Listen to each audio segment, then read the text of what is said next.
우리를 붙드셔서 그 진실한 힘 가운데 하나님의 말씀을 듣는 귀한 자리가 되기를 소망합니다. 저 유튜브에서 한 브랜드의 광고를 본 적이 있는데요. 이런 광고입니다. 한 여성이 도심 속 길을 걷는데 그 이제 브랜드의 가방을 메고 길을 걸어가는 겁니다. 이제 많은 이들이 그 여성의 곁을 지나가고 그 여성은 자신이 그 가방을 메고 있다는 것에 굉장한 자부심을 느끼면서 가방을 슬쩍 쳐다보며 걷습니다. 그 많은 사람들 속에서도 자기는 주눅들지 않는다는 듯이 마치 그 가방을 맨 자신이 진정한 주인공이라는 듯이 자신감 있게 거리를 걷다가 마지막에 브랜드의 이름이 쫙 올라오면서 광고가 끝이 납니다. 이런 광고 같습니다. 이 가방을 가지면 많은 사람들 사이에서 당신도 나처럼 당당하게 걸을 수 있습니다. 그런 광고를 메시지를 전한 게 아닌가 싶습니다. 그러니까 내가 소유한 것이 곧 나로 읽어지는 우리 사회의 어떤 단면을 보여주고 있는 것이 아닌가 싶어요. 그러니까 내가 사는 곳이, 내가 가진 것이, 내가 다니는 것이 곧 내가 누구인지를 말해준다는 그런 인식입니다. 이렇게 말씀드리면 제가 지금 여러분의 가방을 가지고 뭐라 말씀드리는 건 아니니까 너무 걱정하지 마시고 편안하게 들고 다니시면 됩니다. 저도 좋은 가방 있어요. 그러니까 편안하게 메시고 우리 사회의 단면을 그저 과장된 어떤 면들을 말씀드리고자 하는 겁니다. 그런데 이런 사회를 어떤 사회라고 일컫냐면 소위 소비 사회라고 일컫죠. 많이 들어보셨죠? 소비 사회라고 일컫는데 소비 사회는 사람들의 내면에 자리한 그 불만족을 계속 자극하는 사회입니다. 그러니까 불만족 속에서 타인과 자신을 자꾸만 비교하게 되고 또 그 비교를 통해서 어쩔 때는 우울감에 빠지기도 하고 우울감에 빠지다 보니까 나의 그 헛헛한 마음을 자꾸만 무언가를 채움으로써 만족을 누리려고 하는 거죠. 그게 물질이 될 수도 있고 먹을 것이 될 수도 있고 사랑에 대한 갈급함일 수도 있고 그런 헛헛함 속에서 우리는 계속해서 살아가는 그 분위기를 계속 만들어야지만 이익을 얻을 수 있는 게 바로 소비사회의 한 단면이라고 할 수 있습니다. 비단 소비사회가 인간의 내면에 자리한 욕구를 자극하고는 있지만 인간 안에는 예나 지금이나 타인과 자신을 비교하여서 자신의 정체성을 결정지으려고 하는, 그러니까 나 스스로 나의 존재를 점검하는 것이 아니라 타인과의 비교를 통해서 나의 정체성을 정하려고 하는 그런 습성들이 예나 지금이나 다 있어 왔던 것만 같습니다. 우리가 49편 16절의 말씀을 새번역 성경으로 한번 볼 텐데요. 제가 한번 읽어드리겠습니다. 어떤 사람이 부자가 되더라도 그 집의 재산이 늘어나더라도 너는 스스로 초라해지지 말아라. 너는 스스로 초라해지지 말아라. 이렇게 말씀합니다. 여러분, 왜 초라해지지 말아야 할까요? 스스로를 비교하여서 초라하게 여기는 일이 있기에 그렇습니다. 우리가 오전에 말씀은 들었지만 아브람과 제자들에게 왜 두려워하지 말라고 했었죠? 그들이 두려워했기 때문이죠. 그들이 두려워했기 때문에 두려워하지 말라 그랬습니다. 오늘 말씀도 자기 자신을 초라하게 여기는 일이 있기 때문에 지금 초라해지지 말아라 말씀하고 있는 겁니다. 시편의 말씀은 인간의 내면을 잘 비춰줘요. 시편은 한 사회를 살아가는 한 인간으로서 혹은 공동체로서 고민하고 갈등하며 하나님을 구하는 그 인간의 내면의 모습을 아주 잘 보여줍니다. 그래서 인간을 잘 이해하고 있는 시편을 묵상하다 보면 아주 깊은 위안을 받게 되는 거죠. 이 구약의 세계상 속에서 일반적으로 재산이 늘어난다는 것은 신의 축복, 그러니까 하나님의 축복으로 여겨졌습니다. 그런데 시편 기자는 지금 다른 기준을 하나 제시하고 있는 겁니다.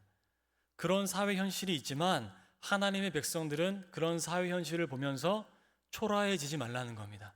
그런 것 때문에 초라하게 살 존재가 아니라는 거죠. 17절, 19절의 말씀을 새번역 성경으로 보겠습니다. 제가 읽어드릴게요. 눈으로만 한번 따라와 보시기 바랍니다. 그도 죽을 때에는 아무것도 가지고 가지 못하며 그의 재산이 그를 따라 내려가지 못한다. 비록 사람이 이 세상에서 흡족하게 살고 성공하여 칭송을 받는다 하여도 그도 마침내 자기 조상에게로 돌아가고 만다. 영원히 빛이 없는 세상으로 돌아가고 만다. 아멘. 이 말씀은 어떤 의미냐면 어차피 그 사람 죽을 거야. 뭐 어차피 죽으면 다 소용없어. 그런 어떤 인생의 허무함을 드러내는 것은 아닙니다. 이 땅에서 오로지 부와 재산을 위해 살아가는 것은 영원한 삶을 담보할 수 없어 라고 말씀하는 겁니다. 일전에 한 목회자가 죽은 이후의 삶에 대해서 말씀을 전하면서 이 땅에서 살아가는 동안에도 우리가 크고 작은 일에 어떤 결실을 맺게 되는데 한평생 살아온 인생이 죽은 이후에 아무런 결실이 없다. 그렇게 주장하는 이들이 있다면 나는 그런 주장을 도무지 믿을 수가 없다. 우리가 한평생 살아온 인생은 죽은 이후에 반드시 결실을 맺게 된다. 그런 말씀을 하셨습니다. 그렇죠? 이 영혼이라는 것은 이 땅에서의 삶에서부터 시작되는 것이고 이 땅에서의 삶이 결실을 맺는 겁니다. 시편 기자가 이 부와 재산을 자랑하는 이들 때문에 초라해지지 말라고 말씀하는 이유는 그들의 삶은 영원이라는 결실을 맺지 못하기에 그렇습니다. 여러분, 영혼을 담보하지 못한다는 말은 궁극적으로 무슨 의미입니까? 영원하신 하나님과 아무런 관련이 없는 삶이라는 거예요. 영원이라는 말은 그 수식어는 오직 하나님에게만 쓸 수 있습니다. 왜냐하면 영원하신 분은 하나님 외에는 없기에 그렇습니다. 그렇다면 영혼을 담보하지 못한다는 건 영원하신 하나님과 아무런 관련이 없이 살아간다는 것을 의미하는 거예요. 요한복음 15장에서 예수님이 하신 말씀이 떠오르는 대목이죠. 나를 떠나서는 너희가 아무것도 할 수 없습니다. 왜 아무것도 할 수 없나요? 할 수 있잖아요. 여러분 혼자 걸으실 수 있고 일하실 수 있고 먹을 수 있고 여러분 얼마든지 여러분들의 삶의 성취를 누리실 수 있잖아요. 근데 왜 아무것도 할 수 없다 그러시죠? 예수님과 관련이 없는 일은 사실은 아무것도 아니라는 거예요. 아무리 이 땅에서 열심히 내고 수고하고 땀을 흘려도 예수님과 접속되어 살지 않으면 그것은 다 아무것도 아니라는 겁니다. 영원하신 하나님과 함께하지 않는 인간의 열심, 인간의 행위, 재산을 축적하는 행위 또한 엄밀히 말해 아무것도 하지 않는 겁니다. 제가 지난 휴가 때 그 빈자의 미학으로 알려진 건축가 승효상 선생이 지은 전시관을 보기 위해서 다녀왔습니다. 승효상 선생님은 동승교회 장로님이시기도 하신데요. 개인적으로 제가 건축 미학에 아주 조금 취미처럼 관심도 있고 이전부터 오래된 것들은 다 아름답다라는 책을 통해 승효상 선생님을 조금이나마 이해하고 있었기 때문에 전시관을 찾아가는 길이 아주 기대가 되었습니다. 전시관은 지하와 지상 1층으로 된 건물인데 지하에는 전시물이 있었고 지상 1층은 텅 빈 공간으로 이루어져 있었습니다. 그 텅 빈 공간에 벤치 하나가 있는데요. 그 벤치에 앉아서 아내와 함께 앉아서 지붕을 바라보며 잠시 머물러서 보고 있었습니다. 잘게 보는데요. 공간이 세련된 느낌보다는 오히려 굉장히 투박하고 단순하고 오히려 꾸미지 않은 있는 그대로의 느낌마저 들었습니다. 저는 그 전시관에서 승효산 선생님의 인터뷰 영상을 보지 못했는데 아내가 그 영상을 보면서 아주 감동을 받았다고 합니다. 그 영상의 내용이 뭐였냐면 어떻게 하면 더 비워낼 수 있을지를 고민하며 건축한다는 승효상 선생님의 인터뷰였습니다. 설교를 준비하며 승효상 선생님의 책 오래된 것들은 다 아름답다를 펴서 훑어보다가 이런 글귀가 다시금 눈에 들어왔습니다. 우리의 촉각과 시각을 자극하는 건축과 도시가 앞다투어 전 세계에 나타나고 있다. 이유 없이 뒤틀리고 비뚤어지며 기발한 재료로 싸고 감으며 요란한 색채로 장식하여 땅을 유린한다. 이게 현대 건축의 주류처럼 나타나 있다. 그러나 이 시대의 건축이 껍데기를 붙잡고 이리저리 둘러대며 현혹하여도 물신의 유혹당해 온갖 모양으로 뒤틀려 우리의 감각을 자극해도 그것은 육체에 한정된 일일 뿐이며 본질이 아니다. 그 속에 건강한 영혼은 거주하지 않는다. 그래서 그 건축은 우리를 성숙시켜 줄 수 없다. 영원히 거주할 수 없는 건축, 그것은 박제이며 세트일 뿐이다. 그 건축은 우리를 성숙시켜 줄 수 없다. 그 글귀가 참 마음에 와닿더라고요. 어쩌면 우리의 삶이 영혼의 성숙보다는 외양의 그럴듯함에 신경 쓸 때가 참 많다는 생각이 듭니다. 저라고 별 수 없죠. 저도 그렇게 집중하며 살 때가 얼마나 많은지 모릅니다. 저도 그런 거 참 좋아하는 사람이거든요. 그러면서 저는 일부 교회에 마치 무대 세트장 같은 그 화려한 단상들, 화려한 예배당의 외관이 머릿속에 싹 스쳐 지나갔습니다. 어쩌면 그런 것들이 영혼이 없는 뒤틀린 박제이며 세트에 불과한 것은 아닐까? 그저 우리 껍데기일 뿐인 것은 아니었을까? 이 소비사회와 상업주의의 영향을 받은 우리의 가치관이 이 교회라는 공동체 안에도 스며들어와 그렇게 고스란히 투영된 모습들을 우리는 아무런 여과장치 없이 유행을 따르듯이 그렇게 교회를 만들어가고 있는 것은 아닐까? 소비사회의 소비자를 끌어당기는 방식처럼 그 소비자된 교인을 한 사람 한 사람 끌어당기고 전도하기 위해서 어쩌면 우리는 이 땅의 상업적인 방법들, 그것들을 여과 없이 사용하고 차용하는 것은 아닐까? 그것은 정말 영원한 방식인 걸까? 그런 생각이 들었던 겁니다. 이렇게 말씀드리면 과연 승효산 선생님이란 분은 어떤 건축을 하시길래 이런 말씀을 하나 궁금하시죠? 한번 그 건물들을 보여드리겠습니다. 승효산 선생님이 설계하여 건축한 하양 무왕로 교회라는 곳이 있는데요. 본래 그 교회 건물을 그대로 남겨둔 채 그 50제곱미터 정도의 아담한 규모로 벽돌로만 지은 건물입니다. 교인이 30명 정도 되기 때문에 크게 건물을 지을 필요는 없었어요. 묵상을 위한 공간으로서의 미를 최대한 살린 아주 단순하고 명료한 예배당입니다. 이 예배당은 묵상을 위한 공간일 뿐만 아니라 그 소박한 그 시골 동네의 경관을 전혀 해치지 않고 마치 땅의 흙으로 된 색처럼 벽돌로 된 그 색으로 지어서 모든 동네 사람들이 편안하게 모일 장소로 만들었다 합니다. 그래서 예배당은 그 내부가 세련됐다기보다 아름다운 단순미가 또한 있어요. 제가 이 예배당을 처음 알게 됐을 때 그 솔직한 마음으로는 좀 부럽다라는 생각이 들었습니다. 왜냐하면 이런 예배당에서 목회하면 얼마나 좋을까? 그런 생각이 들었기에 그렇습니다. 그러면서 이 예배당이 주는 좋은 인상으로 인해서 저의 어떤 지각이 좀 깨어나는 느낌을 들었어요.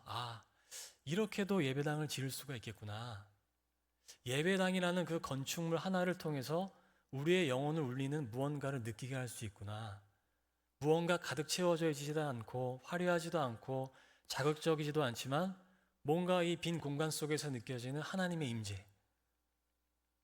그냥 앉아있기만 해도 하나님이 느껴지는 그 공간이라는 것이 있을 수 있는 거구나.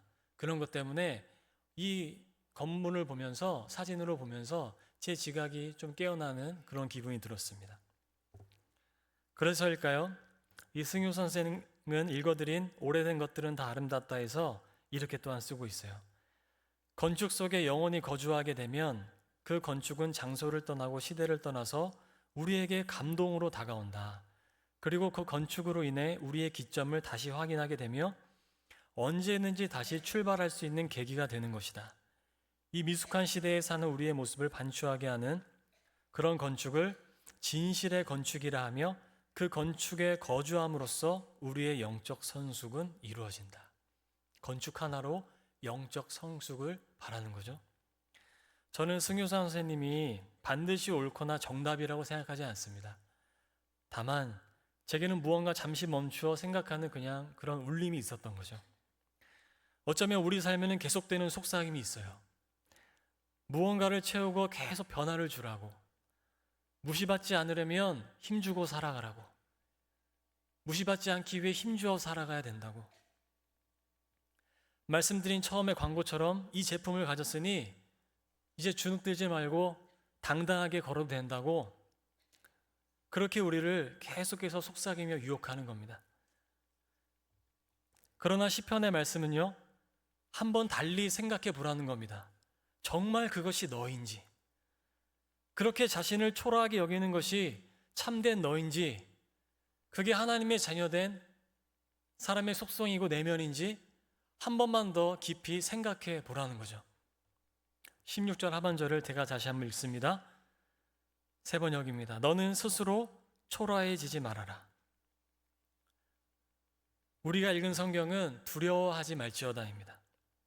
영어 성경으로 보면 신경 쓰지 말라, 이런 의미입니다. 하나님을 알지 못하는 이들이 자신의 삶이 영원할 것처럼 자신의 탐욕을 따라 살아갈 때 신경 쓰지 말라는 거예요. 그런데 어떻죠?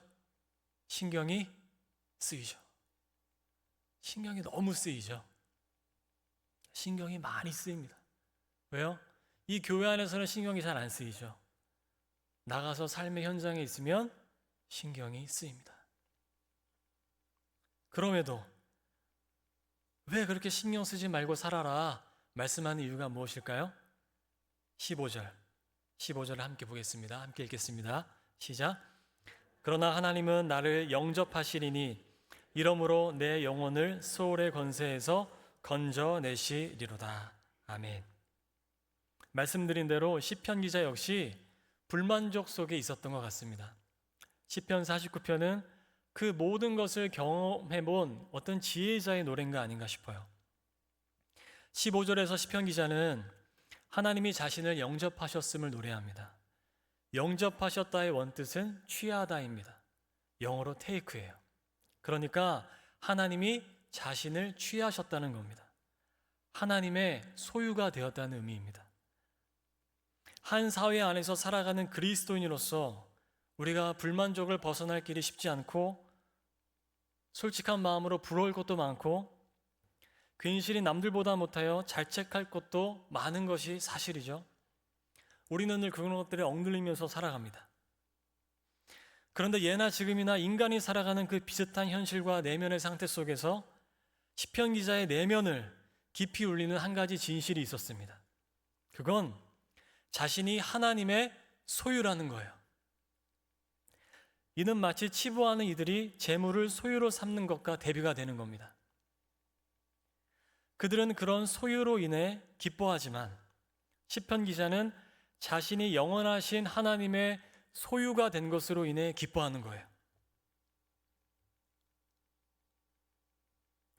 그러나 시편 기자는 비록 자신이 갈등 가운데 있고 그런 현실 속에서 때로는 남들을 부러워하기도 하고 그렇게 살아갈지라도 하나님이 자신을 받아주셔서 소유 삼으셨음을 기뻐하게 되는 겁니다.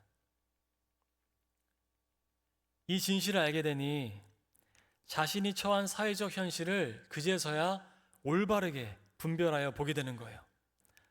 하나님과 관계 맺지 않는 인간의 열심과 행위는 결국 아무것도 느낄 수 없는 그 수월, 그 깊은 어둠으로 계속해서 걸어가는 길임을 보게 되는 겁니다.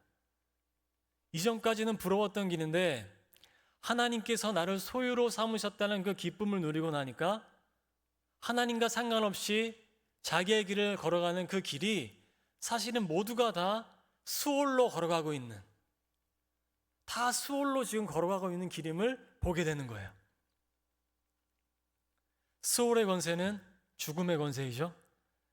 구약의 가치관에 따르면 아무것도 지각할 수 없는 상태입니다. 감각이 다 사라져버린 상태인 거예요. 그게 수월이에요, 여러분. 아무것도 지각할 수 없는 상태, 그곳으로 빠져들어가는 길임을 알게 된 겁니다. 그러니 마지막에 이렇게 노래하는 거죠. 마치 격언이나 속담가도 같은 말로 노래를 마치고 있습니다. 20절입니다. 존귀하나 깨닫지 못한 사람은 멸망하는 짐승 같도다. 아멘. 우리가 함께 한번 읽어볼게요. 다시 한번 시작. 존귀하나 깨닫지 못하는 사람은 멸망하는 짐승 같도다. 아멘.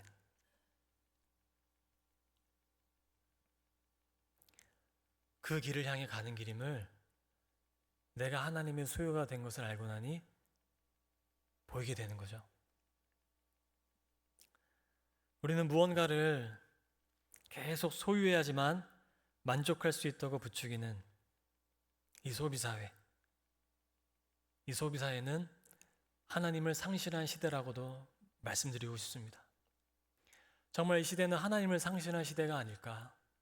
눈만 돌리면 우리의 감각을 채우는 그 수많은 것들에 미혹되어서 도무지 하나님을 찾지 않는 시대가 되어버리고 있는 것은 아닐까.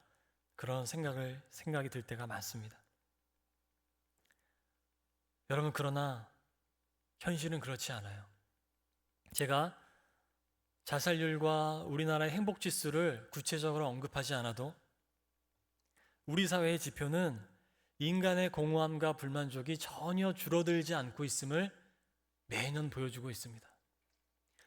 이 세상의 많은 것들이 우리를 채워줄 수 있다고 여기지만 인간의 공허함은요, 계속 더 깊어져 가고만 있어요. 하나님으로부터 창조된 인간은 하나님에게서만 진정한 만족을 누릴 수 있습니다. 하나님은 계속해서 그런 자리로 우리를 인도해 가십니다. 이를 인정하고 받아들이는 건 누구의 몫이냐면 우리의 몫이에요. 하나님은 계속해서 말씀하시는데요, 그것을 받아들이지 않고 살아갈 수도 있고 그것을 받아들이며 살아가는 건 우리의 몫인 거예요. 그런데 그 자리가 대개는, 그 부르심의 자리가 시편의 노래와 같이 인생의 쓰디쓴 순간일 때가 많습니다. 내 뜻대로 안 되는 순간이고 계획되었던 일들이 다 틀어지는 순간인 겁니다. 남들과 비교하여 자신을 실패자로 여기는 그런 순간들, 자신의 존재가 아무것도 아닌 것 같은 그런 순간에 하나님이 어떤 식으로 다가오시냐면 너는 나의 소유라 말씀하시며 다가오세요. 이 세상의 현실과는 완전히 다르죠. 외모와 학력과 재산과 그 수많은 인간됨의 조건으로 내면의 결핍을 계속 파고드는 우리 사회의 속삭임과는 전혀 다른 부르심입니다. 하나님은 오히려 아무것도 할 수 없는 그 무기력한 상태에 있을 때조차 다가오셔서 너는 나의 소유라고 말씀하세요. 하나님의 부르심은 전혀 다른 부르심입니다. 하나님은 당신의 소유된 백성들을 절대로 포기하는 분이 아니십니다. 우리가 이사야서 49장 14절 15절 말씀 우리 한번 함께 읽어보겠습니다. 시작. 오직 시온이 이르기를 나를 버리시며 주께서 나를 잊으셨다 하거니와 여인이 어찌 그 젖먹는 자식을 잊겠으며 자기 태에서 난 아들을 긍휼히 여기지 않겠느냐. 그들은 혹시 잊을지라도 나는 너를 잊지 아니할 것이라. 아멘. 말씀을 마무리하겠습니다. 사랑하는 주님의 자녀된 여러분, 여러분을 초라하게 여기지 마십시오. 좀 졸립잖아요. 옆에 있는 분들과 집으로 돌아가기 전에 한번 고백해 볼까요? 당신은 절대로 초라하지 않습니다. 한번 고백해 보겠습니다. 네, 여러분은 초라하지 않습니다. 그러니 내 곁에 있는 사랑하는 지체도 초라하게 여기지 마십시오. 때로는 문제도 있을 수 있고 마음에 들지 않을 때도 있죠. 그래도 절대로 초라하게 여기지 마십시오. 하나님이 포기하지 않는 하나님의 자녀이고 하나님의 일하심을 내 옆에 있는 지체들을 통해 볼 수 있었으면 좋겠습니다. 그 마음으로 한 주를 기쁨과 감사함으로 살아가기를 예수님의 이름으로 축복합니다. 아멘. 기도하겠습니다. 하나님, 우리는 초라한 존재가 아님에도 우리 귀에 들려오는 수많은 이야기들이 우리를 초라하게 만들 때가 참 많이 있습니다.